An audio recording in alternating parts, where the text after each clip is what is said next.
Good morning बच्चों। Welcome है आपका दोबारा से अपने यूट्यूब चैनल ट्रिनिटी क्लासेस पे। एंड बच्चों, आज के क्लास में भी जो हम लोग टॉपिक डिस्कस करेंगे वो क्लास 9th का ही टॉपिक होगा, मोशन चैप्टर से। तो प्रीवियस लेक्चर में बच्चों हमने डिस्कस किया था अबाउट मोशन की ऑब्जेक्ट किसको हम लोग कहेंगे कि ऑब्जेक्ट आपका मोशन में है, कब कहेंगे कि ऑब्जेक्ट आपका मोशन में है, कब कहेंगे कि ऑब्जेक्ट आपका रेस्ट में है। एंड फिर हमने देखा था कि अगर कोई भी ऑब्जेक्ट किसी मूविंग ऑब्जेक्ट पे है तो वह रेस्ट में भी है एंड मोशन में भी है। एंड फिर से हमने पॉइंट ऑफ रेफरेंस के बारे में भी चर्चा की थी। तो विदाउट वेस्टिंग आवर टाइम हम लोग आज के टॉपिक पे मूव करते हैं। हेडिंग लगाइएगा, types of motion. Types of motion. तो बच्चों, अगर आपसे कोई यह पूछे कि मोशन कितने टाइप्स का होता है, तो मोशन हमारे पास दो टाइप का है। एक को हम लोग कहते हैं यूनिफॉर्म मोशन एंड दूसरे को कहेंगे non uniform motion. Uniform motion and दूसरे को हम लोग नाम देंगे नॉन यूनिफॉर्म मोशन। अब यह बात क्या है कि कब ऑब्जेक्ट को कहा जाएगा कि वह यूनिफॉर्म मोशन में है एंड कब हम लोग ऑब्जेक्ट को कहेंगे कि वह यूनिफॉर्म मोशन में है। तो बच्चों, इसके लिए फिर से हमारे पास दो ही पैरामीटर्स होंगे डिसीजन करने के लिए कि ऑब्जेक्ट आपका यूनिफॉर्म मोशन में है या फिर नॉन यूनिफॉर्म मोशन में है। एंड वो दोनों पैरामीटर्स होगा डिस्टेंस एंड टाइम। इसी फैक्टर पे हम बता पाएंगे कि ऑब्जेक्ट का मोशन यूनिफॉर्म है या फिर नॉन यूनिफॉर्म। तो समझते हैं एक एग्जांपल से। जैसे सपोज कीजिए कि हमारे पास एक पर्सन है, ठीक है, इस पर्सन का नाम है ए और यह इस डायरेक्शन में मूव कर रहा है एंड पहुंच गया अपने डेस्टिनेशन पे, दैट इज पॉइंट बी। अब इस initial point and final point तक पहुंचने के लिए बहुत टाइम लिया इसने। तो डिफरेंट टाइम इंटरवल्स पे हम इसका डिस्टेंस मेजर करेंगे। क्या कहना चाह रहा है कि सपोज कीजिए कि हमने एक चार्ट बनाया जिसमें कि दो पैरामीटर्स को हमने लिया। एक तरफ लिया हमने डिस्टेंस और दूसरे तरफ लिया टाइम। कहता है कि यह ऑब्जेक्ट ए जब टाइम आपका 1 सेकंड बीत गया या फिर 2 सेकंड का इंटरवल ले लो, जब टाइम आपका 2 सेकंड बीत गया तो इस ऑब्जेक्ट ने 5 मीटर डिस्टेंस ट्रैवल किया, ठीक है। नेक्स्ट 2 सेकंड के बाद फिर हमने 3 सेकंड का टाइम लिया, मतलब अब टाइम घड़ी चल रही है 1 2 3। तो 2 सेकंड पे जब सेकंड वाला हैंड पहुंचा था तो उसने डिस्टेंस कितना लिया, 5 मीटर। फिर क्या हुआ कि सेकंड वाला हैंड जो है वो 3 पे हुआ, तो 3 पे मान लीजिए इसका डिस्टेंस हो गया 10 मीटर, है ना। फिर 4 पे हो गया 15 मीटर, फिर और 5 पे हो गया 20 मीटर। तो बच्चों, यहां से देखो कि जैसे जैसे टाइम प्रोग्रेस कर रहा है यह ऑब्जेक्ट इक्वल डिस्टेंस ट्रेवल कर रहा है। क्या कहने का मतलब कि इस दोनों के बीच का डिफरेंस कितना है, 5 मीटर का। फिर इस दोनों के बीच का भी डिफरेंस 5 मीटर का है, फिर इस दोनों के भी बीच का डिफरेंस 5 मीटर का है। तो अगर हमें यूनिफॉर्म मोशन को डिफाइन करना हो तो हम कह सकते हैं कि if an object travels equal distance in equal time interval। जैसे जैसे टाइम बीत रहा है ऑब्जेक्ट इक्वल डिस्टेंस ट्रैवल कर रहा है, तो हम लोग कहेंगे कि object is in uniform motion. Just इसका उल्टा, सपोज कीजिए कि हमारे पास एक गिवन डेटा है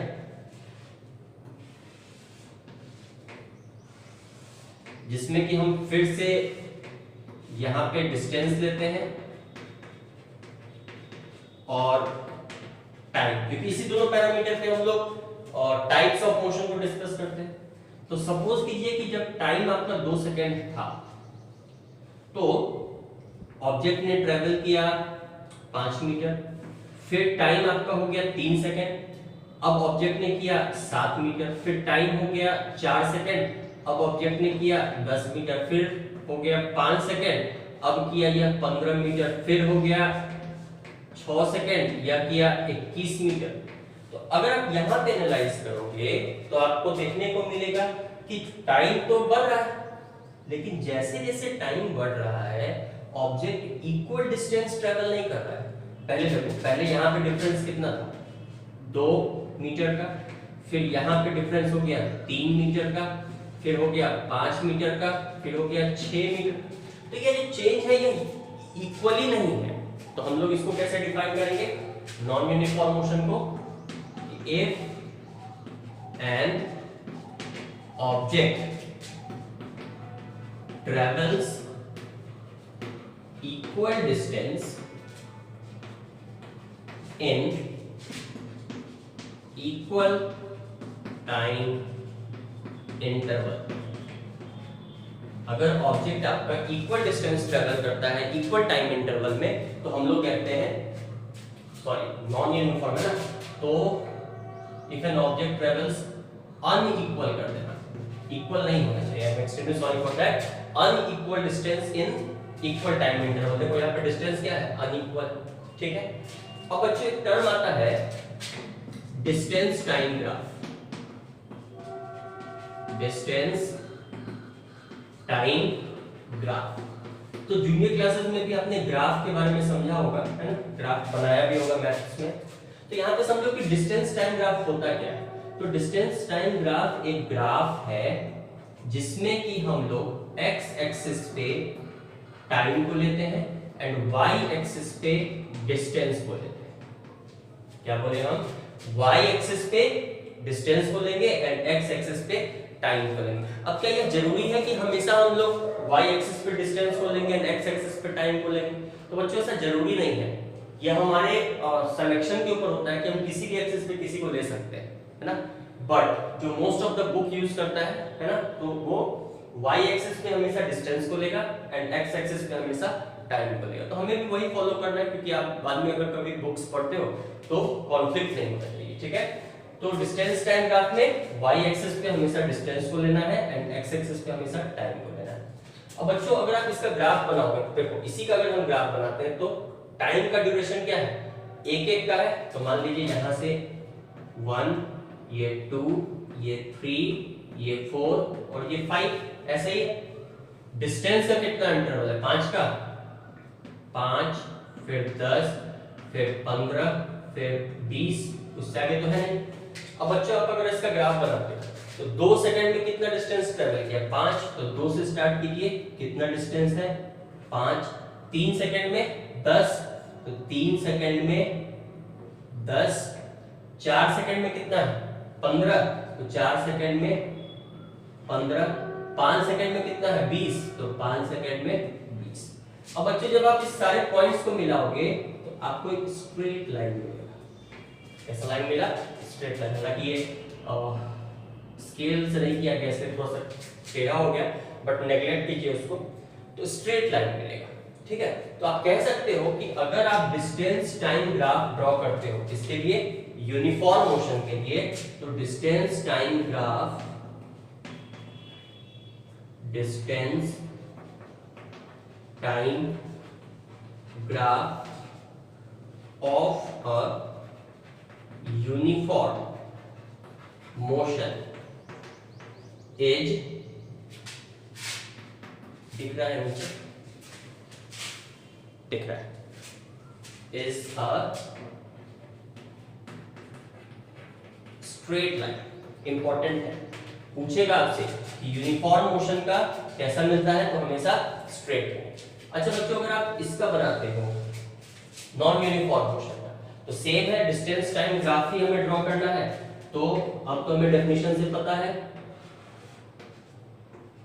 y एक्सिस पे आप किसको ले लो, डिस्टेंस को, x एक्सिस पे किसके ले लो, टाइम को।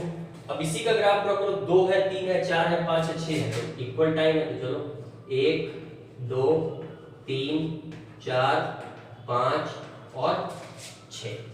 5 सेकंड में कितना है, 2 मीटर। अच्छा इसको 5 का ही लो, 5, 10, 15, 20 और फिर 25। तो देखो कि अगर आप इसी का ग्राफ ड्रॉ करते हो तो 2 पे 5 है तो 2 सेकंड पे 5 ये पॉइंट हुआ, फिर 3 पे 7 है तो बच्चों 7 कहां होगा, इसी बीच में कहीं, तो यहां पे डाल दो 7, फिर 4 पे 10 है तो 4 पे 10, 5 पे फिर कितना है 15, 4 पे 10 ना, 4 पे ये पॉइंट है 4 है ना, 5 पे कितना है 15, 6 पे कितना है 21, तो 21 आपका लगभग यहाँ पे आएगा। तो अगर आप सारे पॉइंट को मिलाओगे तो आपको स्ट्रेट लाइन नहीं मिलता है, यह एक कर्व मिलता है। तो याद रखना कि this is for non uniform motion, non uniform motion. अच्छा बच्चों, अगर आपसे कोई पूछे कि जैसे नॉन यूनिफॉर्म मोशन का डिस्टेंस टाइम ग्राफ का शेप कैसा होगा, तो देखो यह एक कर्व मिलता है। तो याद रखना कि हम इसको कहते हैं कर्व। कैसा मिलेगा, कर्व। अच्छा, ये जो शेप है this is also called as parabola. कभी आप अगर एमसीक्यूज सॉल्व करोगे तो डिस्टेंस टाइम ग्राफ का जो कर्व होता है या फिर distance time graph for non uniform motion is either आप बोल सकते हो कर्व होता है या फिर पैराबोला होता है। क्लियर है। वहीं पे अगर हम डिस्टेंस टाइम ग्राफ ड्रॉ करें किसके लिए, यूनिफॉर्म मोशन के लिए, तो हमेशा हमें straight line incline to time axis या फिर एक्स एक्सिस मिलता है। मतलब यहाँ पे यूनिफॉर्म मोशन के लिए straight line, non uniform motion के लिए कर्व। इस कर्व का एक और नाम है, this is called as parabola. Uniform motion भी समझ में आया क्या होता है कि अगर ऑब्जेक्ट इक्वल डिस्टेंस, यहाँ पे देखो इंटरवल इक्वल है, डिस्टेंस भी इक्वल है एंड टाइम इंटरवल भी इक्वल, तो अगर ऑब्जेक्ट आपका इक्वल डिस्टेंस ट्रेवल करता है इक्वल टाइम इंटरवल में, तो आप कहते हो कि ऑब्जेक्ट आपका यूनिफॉर्म मोशन में है। अगर अनइक्वल डिस्टेंस ट्रेवल करता है इक्वल टाइम इंटरवल में, तो ऑब्जेक्ट को हम लोग कहते हैं नॉन यूनिफॉर्म मोशन। क्लियर है। फिर हम लोग मिलते हैं नेक्स्ट क्लास में एक नए टॉपिक के साथ। तब तक नोट्स बनाते रहिए, नोट्स बनाना बहुत इंपॉर्टेंट है, रिवीजन करते रहिए। Thank you.